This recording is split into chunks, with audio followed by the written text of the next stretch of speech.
banyak orang Indonesia belum tahu tentangnya. Ini membuat film dari cerita yang penting. Penting ini dua sisi. Sebab setelah Diponegoro tidak ada petinggi lagi yang akan percaya. Perang Jawa ini terjadi dalam periode 5 tahun, 18. Suatu keyakinan diinjak, perang dimulai. Mari kita saksikan berikut ini.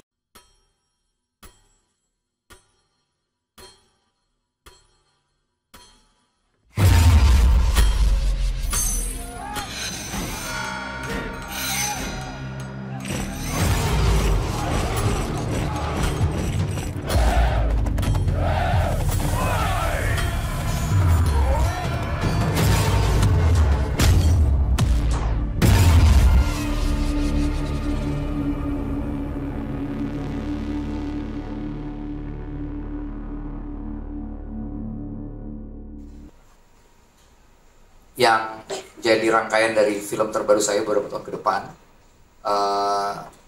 sebuah film yang didasari oleh seorang sosok yang kita kadang-kadang kita sering kali mendengar namanya, tapi perjalanan hidupnya dan apa yang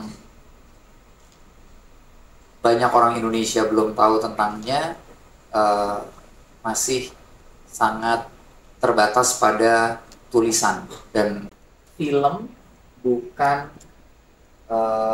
satu-satunya medium untuk bercerita.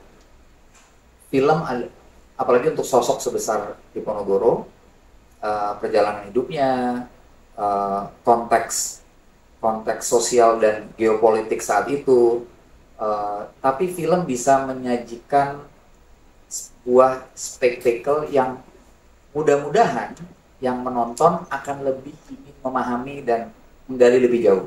Sama seperti waktu kami membuat film Mencuri Raden Saleh, nggak ada sama sekali cerita Raden Salehnya, tapi kemudian penontonnya jadi pengen tahu siapa Raden Saleh gitu.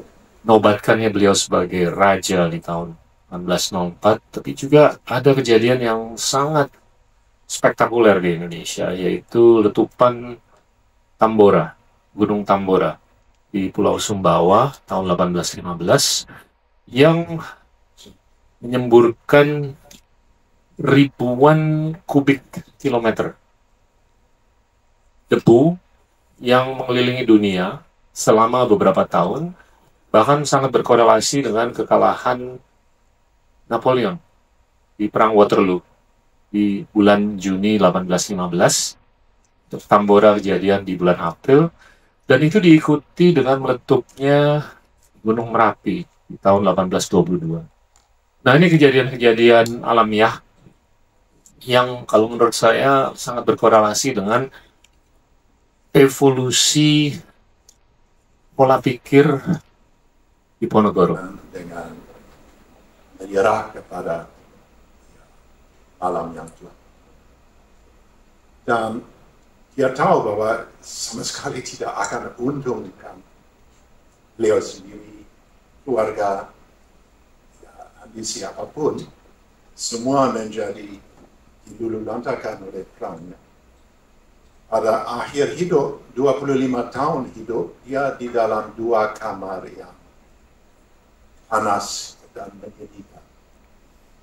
Itu bukan kata saya, itu kata dari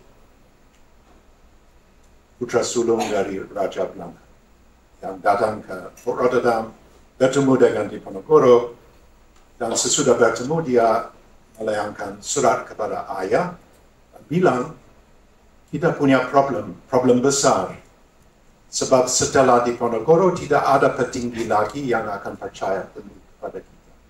Dan saya lihat ke depan, kita akan menghadapi satu perang besar yang bukan hanya di Pulau Jawa, tapi di semua wilayah yang kita kuasai di luar, dan pada ujungnya, atau kita orang Belanda akan menang telak, atau orang pribumi akan. Pada akhirnya, demikiannya yang terjadi. Jadi Diponegoro adalah salah satu sosok yang sebenarnya bergaung seperti samurai yang terakhir. Memang dia dikalahkan, tapi dia menang di dalam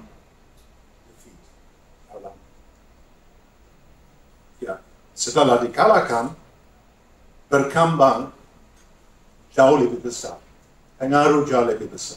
Dan pun Belanda bisa menaur saat itu sebab hanya 2 tahun setelah wafat Diponegoro, seorang residen yang mahir bahasa Jawa, Zutelifdi Banyumas bilang, kita harus membuat terjemahkan dalam bahasa Belanda dari semua tulisan dari pangeran. Sebab kalau kita tahu tulisan dari pangeran, kita bisa ada satu jendela di dalam otak dari seorang indah dari yang saleh. Ya? Dan ini harus menjadi satu baca rujukan untuk semua taruna kita di lain model yang menyiapkan diri menjadi bintang sendiri. Jadi sudah jelas dan pada tahun 30-an di sini di Hindia Belanda ada semacam kristallnacht. Waktu semua pamflet dari PSI atau Masyarakat Islam dibakar di dalam jalan. Dan waktu Jepang menaklukkan Belanda, menaklukkan di dalam 8 hari di sini. Dan mereka bertemu dengan Imam Mora di Kalijati. Imam Mora bilang seperti Pangeran Hendrik dan nama Ramal, pada ujungnya akan dikalahkan telak. Imam Mora bilang, ya, kalau kamu mau satu conditional surrender, silakan, saya sudah siapkan 2 staff car. Dan malam ini, Bunda Jenderal dan Jenderal Utama Militer bisa kembali ke Bandung.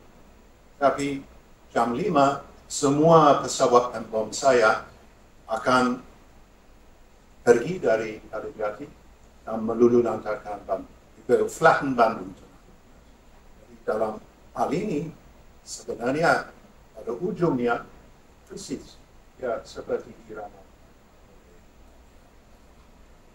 Jadi ya